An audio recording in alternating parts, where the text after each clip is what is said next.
going on, vinyl community and Kiss Army? Welcome to another video with the Record Spinner. In today's video, I'm going to be unboxing both the Kiss Dress to Kill and Alive 50th Anniversary Super Deluxe CD box sets. Now you're probably wondering, Dylan, you've covered these box sets already. Well, yes, technically that's true, but you gotta remember the Kissmas season of 2025 was a very expensive one because these two box sets were announced weeks apart from each other, and before they were even announced, I thought it would initially be available only on CD, and then maybe the vinyl would become available later, like Destroyer and Creatures. But bam, they made both formats available simultaneously, and obviously I opted for the vinyl because of course I wanted it, but also, I'm the Record Spinner, I'm expected to get it. I also wanted the CD versions as well, but I just wasn't in a position to get it all from the get-go initially, so thankfully, Santa Claus was extra generous to me this past Christmas, and I received both of them. Now, keeping up with past patterns, since I did showcase all formats of the Destroyer and Creature sets, I've decided to lump the CD unboxings of Dress to Kill and Alive together as a commemorative upload that exemplifies how 1975 was the year Kiss broke through. So enough of the chit chat, let's jump into what this video is all about, starting off with Dress to Kill. Okay, so here is the front of the box, and as you see, it comes in a nice silver foil type finish, which is very nice, and I do like the choice of a sort of gray border around the album cover. Kind of fits the monochromatic theme of the artwork. Looks very nice, and then on the bottom, of course, it does state 50th Anniversary Super Deluxe Edition. And then here is the spine, obviously not as thick as the vinyl counterpart of this set, because that one is just absolutely freaking massive. I think it might be the biggest one out of all the Kiss Super Deluxe sets. And then we have the track list listing off each of the CDs that are included. Now, I do have to say, you know, despite me owning this set already and having unboxed it, it is a bit of a fresh perspective to unbox this set and know exactly what is inside. That way I can better explain it, whether it's the breakdown of the book or the extra tchotchkes. It is a nice little thing. So we're going to go right ahead and take the lid off of the set. And of course, if you're wondering where I put my hype stickers, put it on the inside lid. And I'm not exactly going to read off everything here since that would take up a considerable amount of time. I read off the hype sticker on the vinyl unboxing, but we're going to try to keep things as concise yet in-depth as possible. So there's the hype sticker there. More or less just changes the format, you know, instead of, you know, 8 LPs, it's now 5 CDs and same everything elsewhere. So there you have it. And up top first, we have the hardbound book. Now, in the vinyl set, the vinyl was placed on top, which is smart, just down for, you know, freight reasons. But since CDs are a bit more smaller and a bit more compact, those are at the bottom of the box. So up top first, we have the hardbound book. And as you see on the front, we have a scan of one of the master tape boxes from Electric Lady. And it opens up. The glitter machine marches on. So this is Ken Sharp's essay talking about the making of the album. And honestly, going through this is as in-depth of an analysis that you'll get on Dress to Kill, especially an album that was made under very sort of quick circumstances. It was made in this pretty much just a product of the studio, going in within a 3-week time span and churning it out. So there's the band in Bill Aucoin's suits with Bill Aucoin as well as Joyce Biowitz. Here's Gene Simmons' handwritten 1975 tour diary, listing everywhere where they played in the year of 75. And then this goes into why Neil Bogart was brought on to produce the album, kind of more so for cost, but since he was known for, you know, churning out hits with Buddha and such, he was hoping to kind of churn a hit out of them. And here we have some scans of the Larrabee Sound tape boxes, some of the early demos that were cut for the album. And then it goes into why they had to kind of rely on some wicked Lester material on this album, particularly She and Lover All I Can. This spread is cool. We have some handwritten lyrics here for a two-timer, Lover All I Can, Rock and Roll All Night, She, which was titled She's So Good, Drive Me Wild, which turned into Rock and Roll All Night, Ladies Are Waiting, Burning Up With Fever, which ended up on the 78 Gene solo album, but it was demoed as early as 75 and numerous times otherwise. And then we have some alternate running orders for the album, which is unique. There's the band at the mixing board at Electric Lady. Got some paperwork from the studio as well. More tape box scans. There's the band with Neil Bogart.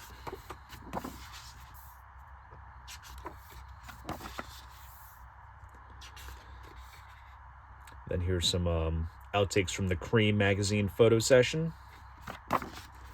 They go into the payphone and the suits. And then they come out, the Demons of Rock on the other side. Fantastic stuff, shot by Bob Gruen. There's the band coming out of the subway. Some great alternate shots from that photo session, which obviously the Cream magazine shoot was done as priority and initially first, and then they decided that the photos were so good that it would make for a good album cover. So obviously this is the photo that's on the front cover. Here's an outtake. And then we have various alternate covers of the album from around the world, and you can see how minute the differences are. So like Argentina, the Kiss logo bordering the photo is a bit more of like a blue type finish, and then you have for the Brazil version, it's the German logo, and there's like a little subtitle that says featuring Rock and Roll All Night. Hype sticker on the Israeli version, translation for Spain.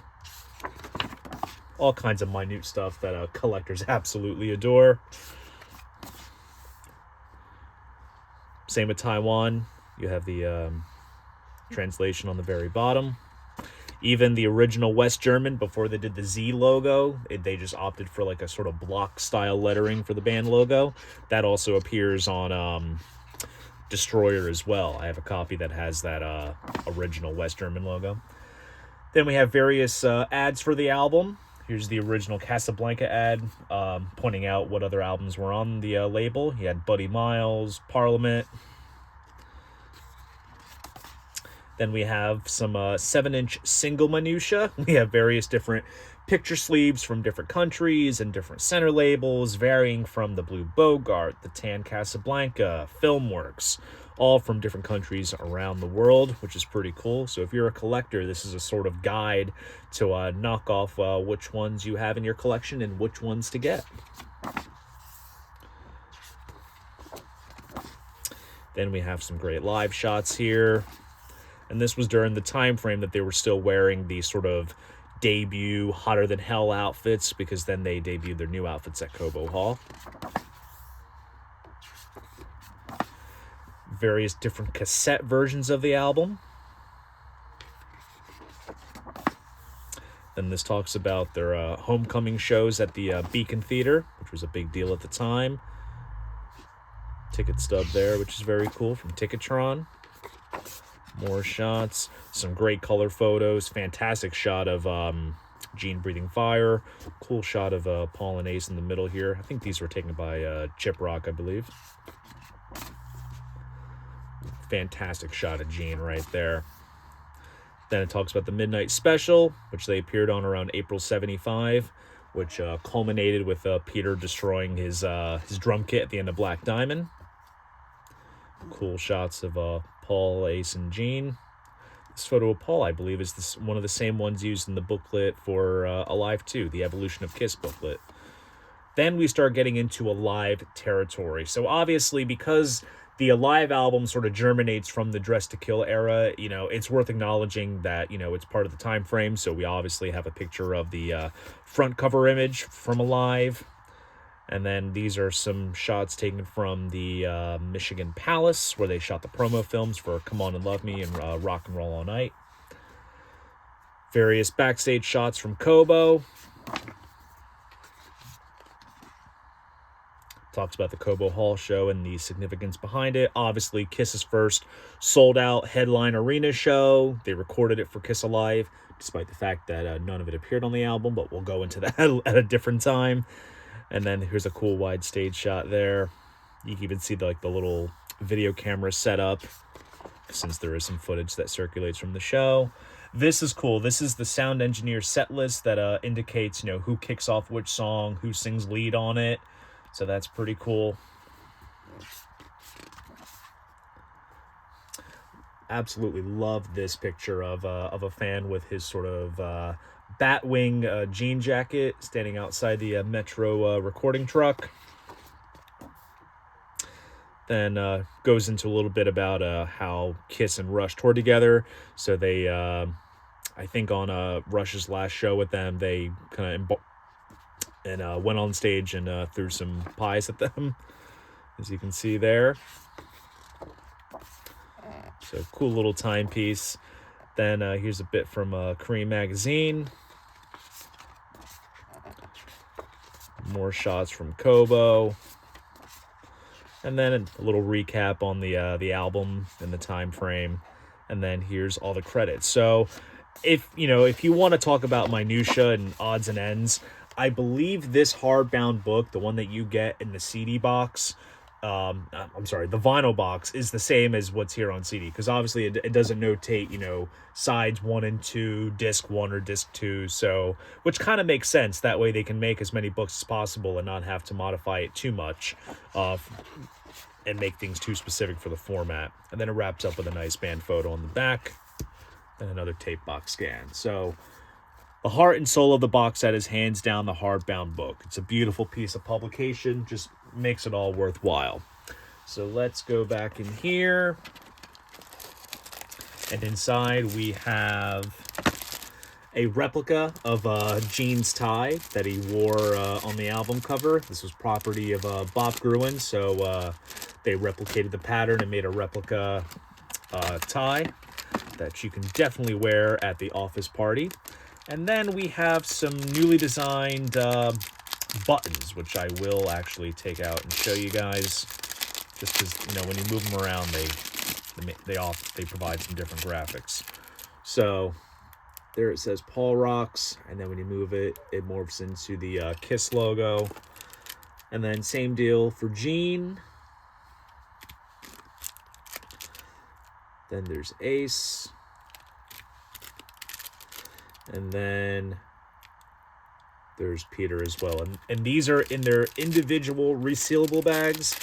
And then you place all 4 of the resealable bags into another resealable bags. Lots of resealing going on here. And that is all that is included in this little sort of tie holder, basically, is what we'll call it. We'll just put that off to one side. I'll deal with that later.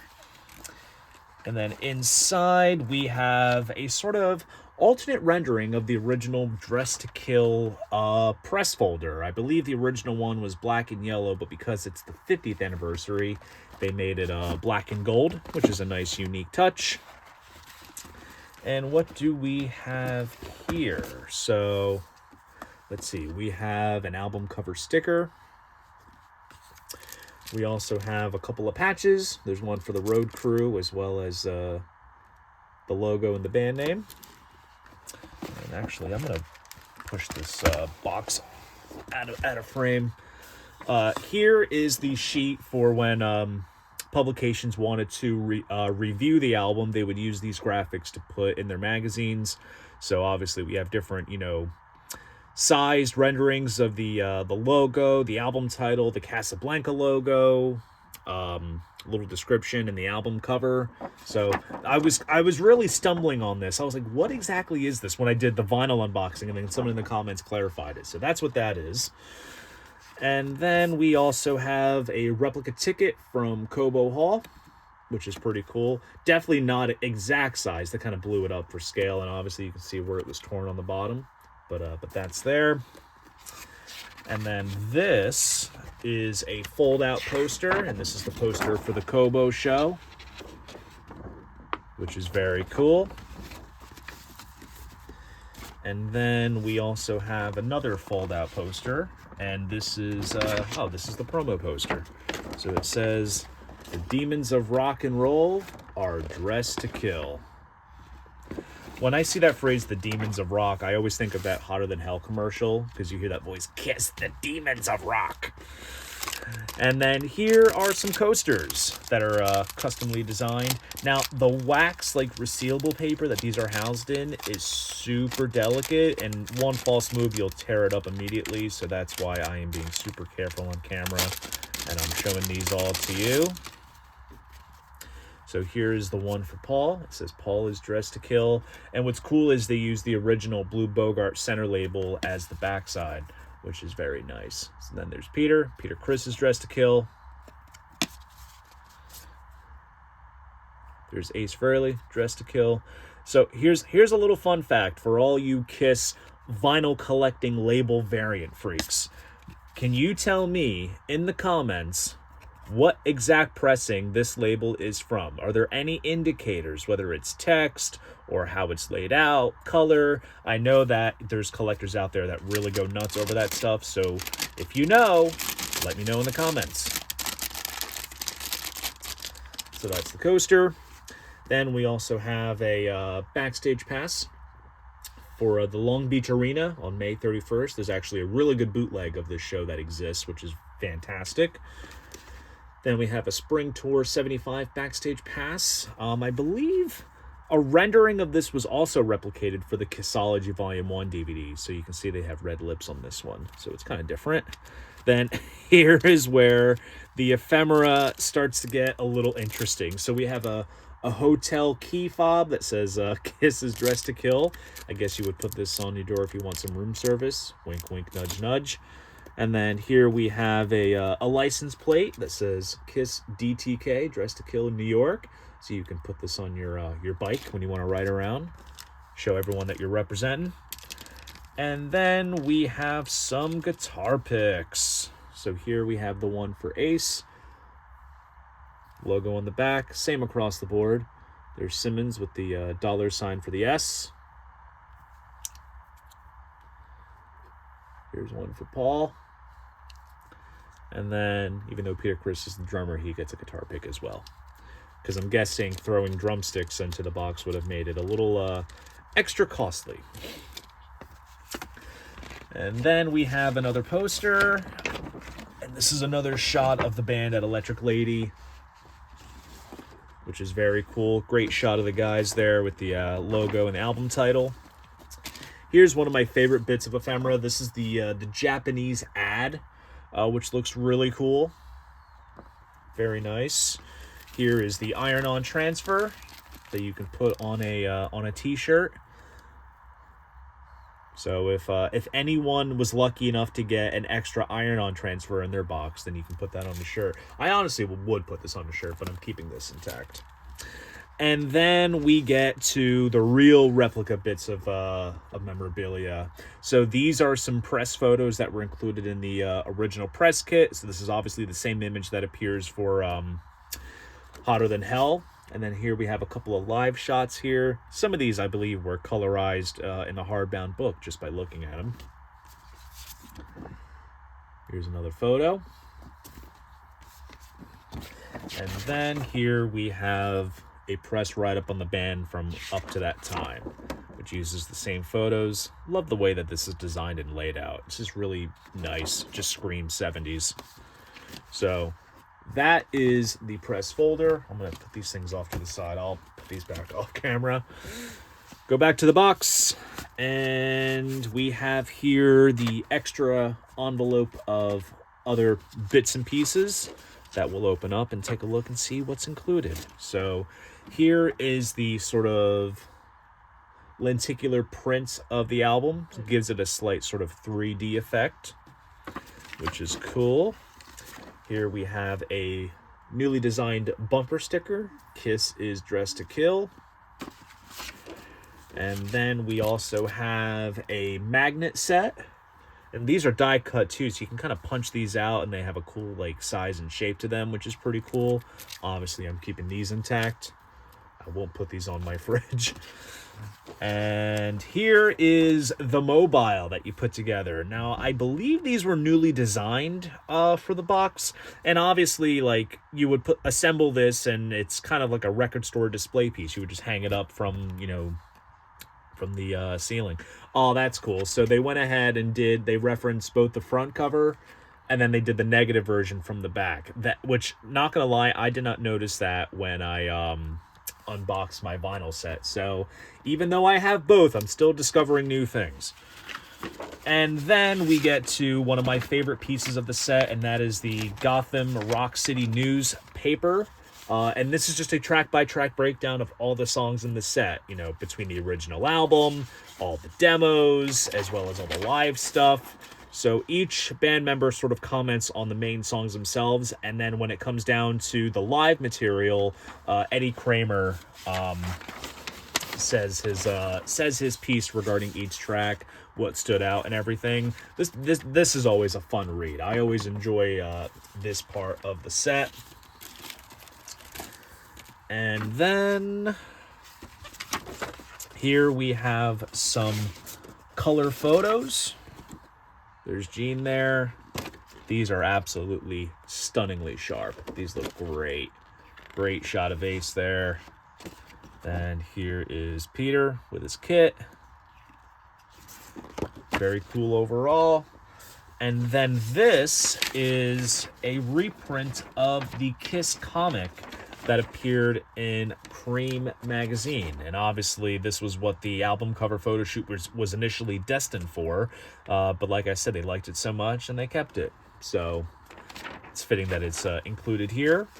So that's all that's in there.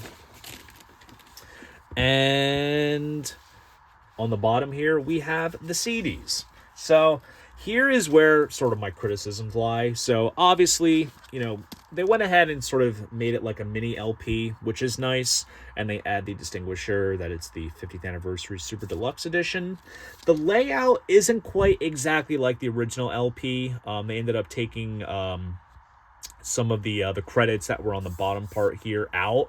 So it's sort of custom, but also what I remember was the CD versions of Destroyer and Creatures. They came in these sort of digipack style wallets, and they had little borders on the side that indicated, you know, disc 1, disc 2, and what they were. So they kind of did away with that, went with this sort of mini LP sleeve kind of look, which is not horrible by any means, but this is when the pattern sort of starts to break. And you know, it's minute, but you know, it's just one observation that I had. And they went ahead and did it on the gold Casablanca, the gold Bogart label, as I call it. And these labels also correspond with how they appear on vinyl in the vinyl set. So we have the original album here. And then we have the demos, alternate mixes, and outtakes. So they went ahead and used a scan of the Larrabee sound tapes for the CD of that. And then here's the running order here. And then for those that are wondering that have the vinyl set, there was that bonus flexi disc of that extra version of Rock and Roll All Night. That does appear here on the CD, but it is it's an unlisted bonus track. So after you listen to the instrumental outtake of Rock and Roll All Night, then you get, what was it, like an alternate vocal take or something like that. But that's included here, and this comes on the orange Bogart label right there. And then we get to the live contents. And right here we have 2 CDs worth dedicated to Cobo Arena in Detroit, May 16th, 1975. Arguably the holy grail of Kiss live recordings. This right here is the highlight of the box. And here we have an alternate shot of the teenagers with the Kiss Alive poster that was shot at Cobo. There's the track list. I've talked all about this in my review for Tracking Angle, how radically different the set list is and just how it's so unique. And because it's 2 CDs, we have a nice gatefold little CD sleeve. Now, because it takes up 3 LPs on vinyl, in the vinyl set, it opens up as a trifold jacket, so that's not included here. So you get some extra artwork that's not in the CD version.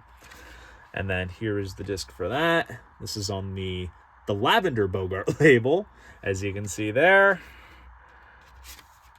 And it's kind of nice too, just because of the overlapping of like sort of time frames, because this technically falls under Alive.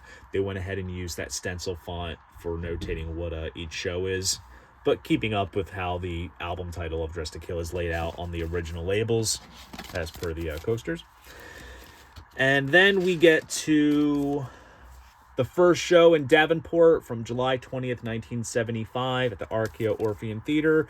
And they kind of went with the same sort of layout of Kiss Alive on the back cover, where they have the photo on the bottom and the track titles on the top. And then here, olive green Bogart label there. And then on the very bottom, we have the Dolby Atmos 5.1 mix along with the extra videos. So they kind of do like a sort of 3D-esque sort of sleeve of the cover image. And full disclosure, the Atmos mix by David Frangione of Dress to Kill sounds absolutely magnificent. However, the bonus videos of Rock and Roll All Night and Come On and Love Me, they look great when it comes to clarity, but they definitely could have done some slight recolorization. The colors look a little muted and flat, but that's just my personal criticism there. Now, I believe, if I'm correct, the Blu-ray disc was housed inside the press folder, but because it's the same size as the CDs, I just put it in the bottom with the CDs. So, overall, cool stuff there.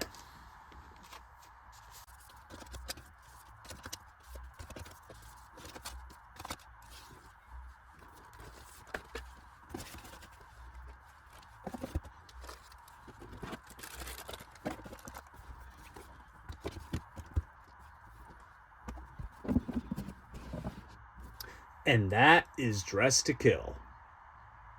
And now, Kiss Alive.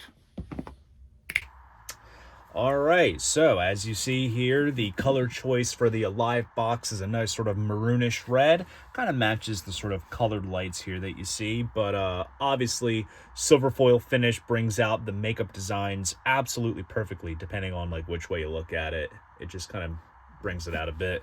And of course, if you're wondering what version it is the 50th anniversary Super Deluxe edition, and don't you forget it.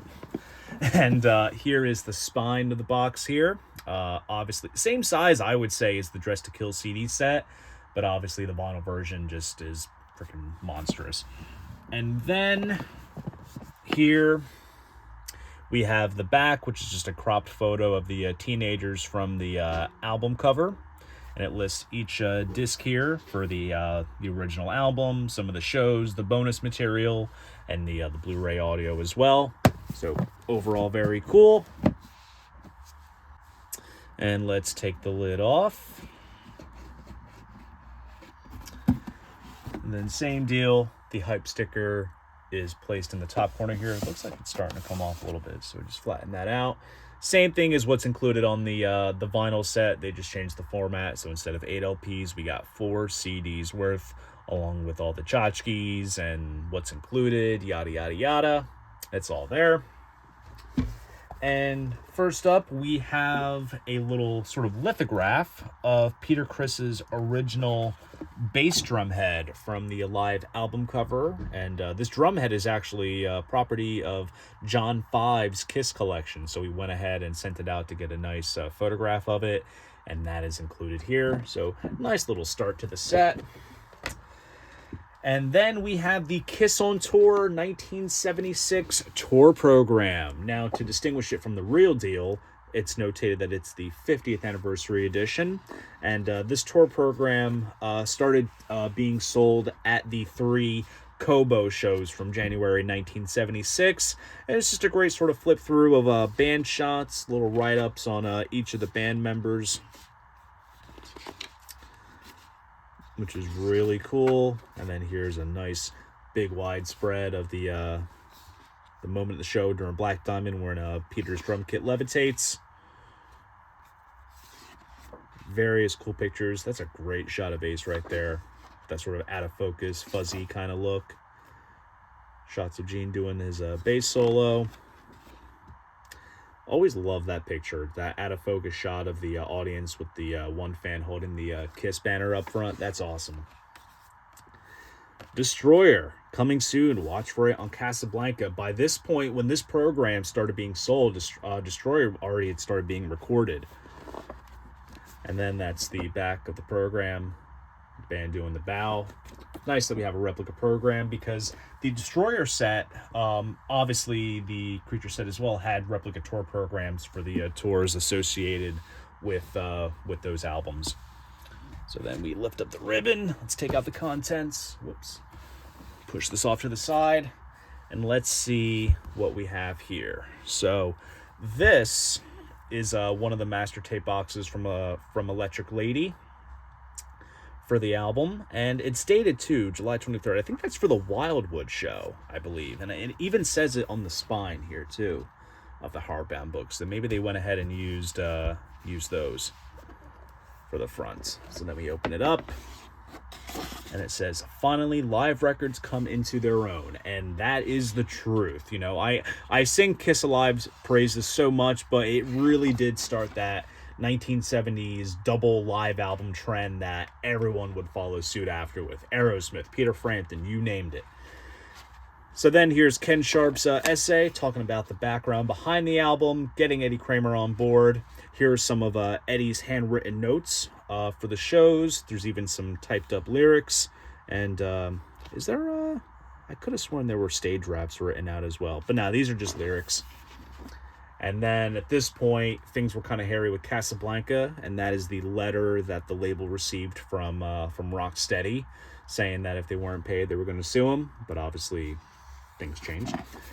And here we have various print ads for the album. That's an infamous one of the that back cover shot of the teenagers at Kobo. Like the Japanese one as well. The Japanese ads are always fantastic. And I believe this was the back of, what was it, like Cream or Circus Magazine. It's another cool ad there as well. And then this talks about a little bit more on the Kobo show. So they kind of carry some things over from the Dress to Kill set. Not exactly the same photos or whatever, but it's just all here. There's more of Gene's handwritten tour itineraries. And then more, there's a cool, kind of familiar live shot. Here's some cool print ads for the Cleveland and Davenport shows. And they were even hyping up the fact that the shows were being recorded, because it says you can be a part of a live album, because coming July 20th, Kiss in concert. And then here's Paul and Ace here. Oh, this is cool. Here's the original Wildwood Convention Center poster. And as you see, it kind of has some wear to it. There's some tape around the edges, but as you'll see, they touched it up nicely. You'll see what I'm talking about. So it kind of talks about each of the shows that were recorded for the show. There's some testimonials from fans that were there. Eddie Kramer puts his own 2 cents in. And then here's some tape box scans for the individual shows. Here's an interesting one from Polygram Studios. So this was obviously after the 70s. This includes a lot of the offcuts and rehearsal tracks that were recorded. There's Gene backstage. Then here's some handwritten notes from Gene here, notating initial track lists and things like that. There's the album cover shot again from the Dress to Kill book. More negatives. And then we get into the vinyl variants. Now, here's something I noticed, too. The Argentinian version, it says en vivo, which means live in Spanish. But also notice the border. Was that an intentional thing with the border of the box? Not quite sure. I do have to say, as iconic as the back cover is with the teenagers and the audience behind them, I do kind of like this one here, where it's sort of the cropped final page of the Kiss Alive booklet. That's really effective. I like that, and we're going to talk about that Kiss Alive booklet in a little bit. We'll get into it. Here we have a West German version with the German logo. We have various different versions from Taiwan, Mexico, kinds of different versions.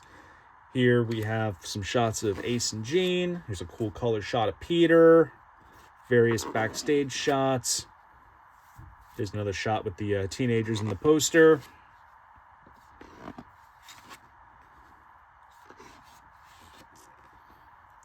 Then some shots of Paul and Peter, various black and white shots. There's Peter wearing his baseball cap. I've seen that a couple of times.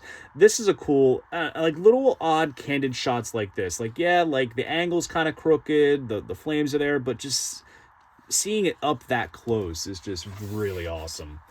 And then we get into the various cassettes. This one's a kind of funky one. It's a 2-cassette box set from Mexico, and yet they just duplicated the artwork, but then they split it in half to fill up that dead space. That's funky right there. Cool close-up shot of Peter. Talks about, you know, what it took to bring the album together, going in the studio to overdub a lot of stuff, the cover concept and everything. Then we, obviously, because it covers this time frame, it goes into detail about Cadillac, Michigan. And obviously there's text from Jim Neff, the assistant coach and all. Talks about the big sort of homecoming Cadillac had and how Kiss had appeared. And yeah, you know, the words do tell the, you know, the story, you know, most importantly. But what's cool is that we have this sort of photo collage from the event, from the couple of days that the band was there. So then there's like the makeup design sheet, so that way all the kids could get dressed up in makeup, as well as all the city officials, the football team, the cheerleaders, everyone. This is really, really awesome. And then we have some photos from the show that the band performed at the high school gym, which is cool. Then they got the key to the city.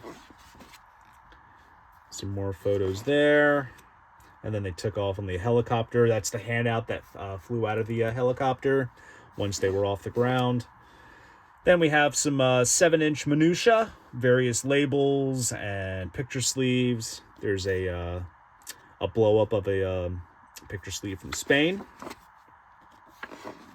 More shots. And then here's the launch of the Kiss Army in Terre Haute, Indiana. Bill Starkey, of course. And there's a cool Kiss Army banner being held up there. Some cool shots. He even came out on stage with the band and was holding a plaque, so that's really awesome. Here's a poster for the show at the Rockford Armory. There's a bootleg that exists out there of this. It's an audience recording, but it sounds rough. They perform Ladies in Waiting at that show. Here's one for the Civic Arena. Then here's some backstage shots at the Nassau Coliseum when they got their first gold records. Some more photos taken from the show. And then this is when the band landed at the Detroit airport. And it goes into the 3 shows that they did at Kobo. There's the teenagers once again with that infamous poster. They also got their first platinum records on stage at one of the shows. Ticket stub there from the final show on the 27th. And then we have some print ads. Double platinum. I wonder where they got that compilation title from. Then we have a little recap about the album. And then here is the track list for all the contents. And again, same deal. They just made the booklet and they placed it in both formats, so there's no difference between the two if you have both. There's a little cutout mask. And there we have it. And that's the back of the book with the tape scan. As always, beautiful hardbound book. As always, it's the heart and soul of the set. Then we have the press folder, same one that appears in the Dress to Kill box, but obviously the tchotchkes are different. So inside here, we have a backstage pass for the Nassau Coliseum gig. Of course, infamously, on New Year's Eve '73, Kiss was opening for Blue Oyster Cult. 2 years later to the day, Blue Oyster Cult was opening for Kiss. And then here's that same sheet again for review purposes, various, text renderings of the album title, the band's name, Casablanca logo, the album cover. That's all here. And then inside here is a great piece of memorabilia. This is a replica of the banner that appears on the back cover. Let's get this thing folded out. Now, I believe this is a sort of cropped, condensed version of it, or at least it's sort of squashed in size, because it's definitely much bigger and spacious with the 50th anniversary colored vinyl version, which is a Kiss Online exclusive. But it is great to have. It's a great thing to have here. Where's that booklet? And then we have a poster, and this is, so this right here is the Wildwood poster, and as you see, they definitely retouched it to make it look like a newer sort of piece, since you saw the scan of the original in the hardbound book. This is really great. The fact that most of Kiss Alive came from Wildwood is astonishing, and I say that because I'm a native of South Jersey. Wildwood is literally just 1 hour, you know, from where I'm based at the Jersey Shore, so it's absolutely cool. And let's see, we have more coasters. Again, similar deal, resealable wax paper, very delicate there. And then here it says, Gene is alive, Peter is alive, Paul is alive, and Ace is alive. And same deal, center labels on the back. Kiss label variant nuts. What pressing is this from? Let me know. So we'll put this back. And we have more guitar picks.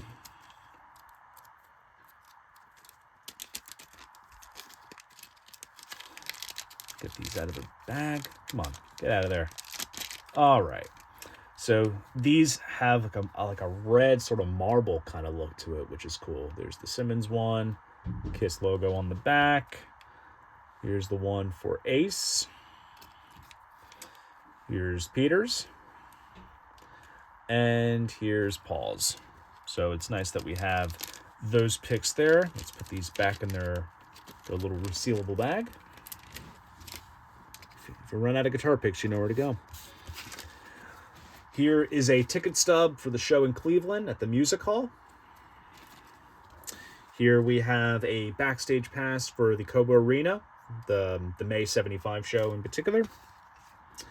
Then we have a different sort of ticket stub from the Cobo show from May 16th, because I think the Dress to Kill box had a pink one. Here we have a green one.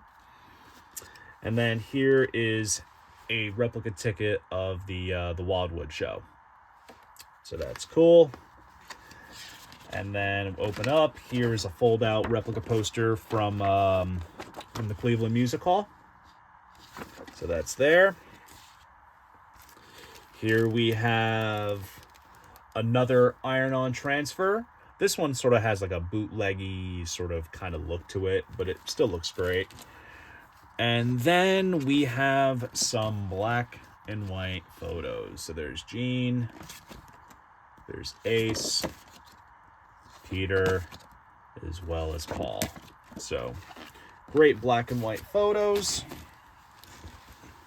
And now we get into the black sort of fold-out folder. Whoops, and things are already coming out of it. So let's open this up. First up, the thing that's in my hands is the newly designed bumper sticker that says Kiss is alive. And again, we have a lenticular print of the album cover, so it kind of moves around a little bit. Has a cool 3D effect. And then here is another mobile that you can assemble, which has the individual band member images from the booklet. There's the logo as it appears in the booklet. Wonder where that booklet is. And then we have, I believe, this had to have been included in the original press kit, so I'm kind of wondering why it's not in the folder. But this is a sort of write-up on the band. A couple of pages that's stapled together, so you can read that. Get an idea. Oh, wait, this is actually from, let's see, this is the Kiss, it mentions Cadillac and the Kiss Army thing, so it might not have been in the press kit. My apologies on that, but it's a cool little write-up. And then we have another issue of Gotham Rock City News. So on this, Eddie Kramer just completely dominates this this issue. Talks about the recordings that are included in this box. Also talks about the rehearsals that are included. And we get some print ads as well. Some stuff that's kind of duplicated from the hardbound book, but still, it is a pretty cool, insightful read. You get Eddie Kramer's testimonials. And then we have the color photos. So there's ones of Gene, there's Paul, Ace, as well as Peter. I absolutely love this shot of Peter. Like, the Kiss logo is perfectly in frame, the way the drums are lit, that pose, it is sensational stuff. So then we'll put that off to the side, and now we will dig into the CDs and the Blu-ray, and this is where my criticisms come in. So do you guys all remember how Kiss Alive came in a gatefold jacket, you know, with the handwritten notes, and you had the book and everything? That's it. Far from a mini LP replica. Despite it being minuscule in size and just doing the single pocket sleeves, they did not replicate it. So that to me is kind of unfortunate. That's my big criticism in regards to the packaging, is that they did not go ahead and replicate that gatefold in that book. However, they did put the album on one disc, which does make sense. You know, once you piece it all together, it's less than 80 minutes, so it does fit it onto one CD. Kind of like how they did the remastering on that Kiss Alive 75 to 2000 box set from like the mid 2000s, but this is a much better remaster. And then we get to the second Davenport show from July 20th. Obviously the first show was in Dress to Kill. And I also wanted to mention too, the shows that were recorded for Alive but included in the Dress to Kill box, I don't think a lick from those concerts appeared on Kiss Alive, whereas the ones here, obviously, there's material that comes from those shows that are on Alive. But with this one from Davenport, Let Me Go Rock and Roll, the second show, is included on Kiss Alive because Gene mentions the city as Come On Quad City, that infamous rap. And then here we have like a rose gold sort of Bogart label there. And then we have the Wildwood show. And again, I reviewed these box sets when I got the vinyl editions, but the Wildwood show is an interesting thing because they included the overdubbed vocals in with the show. Now, whether they wiped the original live vocals is unknown, but that's included here. And like I said, lion's share of Kiss Alive comes from the Wildwood show. And then this is on like a sort of tan sort of Bogart label there. And then we get to Bonus Live. So here we have a couple of tracks recorded in rehearsal at Davenport, which were then utilized for the album, including some songs that didn't even make it, like Room Service and Strange Ways. There's also the Kiss Jam, which is just like a slow bluesy jam, nothing too adventurous. Unfortunately, there's other stuff recorded at rehearsals that is not included here. And then we have a portion of the Cleveland show from June 21st. And I think most of the stage raps from Cleveland were used on the final album, but also there's recordings of Let Me Know and Rock and Roll All Night from the King Biscuit broadcast that were not included in this set, which is unfortunate. But when Robert Conti was doing his You Wanted the Best, You Got the Best curation, the entire Cleveland show existed. So not quite sure why only a third of the show is included. And then here it's on a sort of bluish sort of Bogart label there. So I do have to say, between these two sets, you know, you're probably wondering which one's the best one. Even though Alive had the potential of being the best is Dress to Kill. Now, the Alive set is still great. It's great that we have multi-track shows from 75 and all, but, you know, it's little things like that that just kind of knock some points off. And then here is the Dolby Atmos mix of Alive.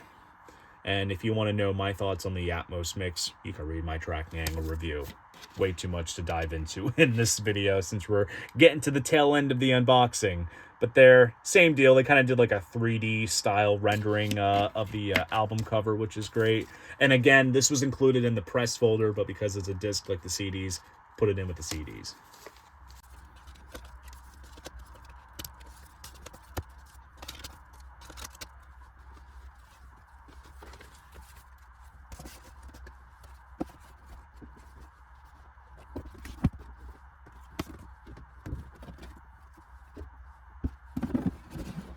And there you have it, Kiss Alive. So there you guys go. That is my unboxing of the Kiss Dress to Kill and Alive Super Deluxe CD box sets, showing how 1975 was the year Kiss broke through. Now, my question for you guys is, do you have the CD sets, do you have the vinyl, or do you have both? Let me know in the comments section down below. I'd love to know. And if you enjoy this video, please go ahead, give it a like, and subscribe to the channel. See you guys in the next video, and most importantly, keep the records spinning.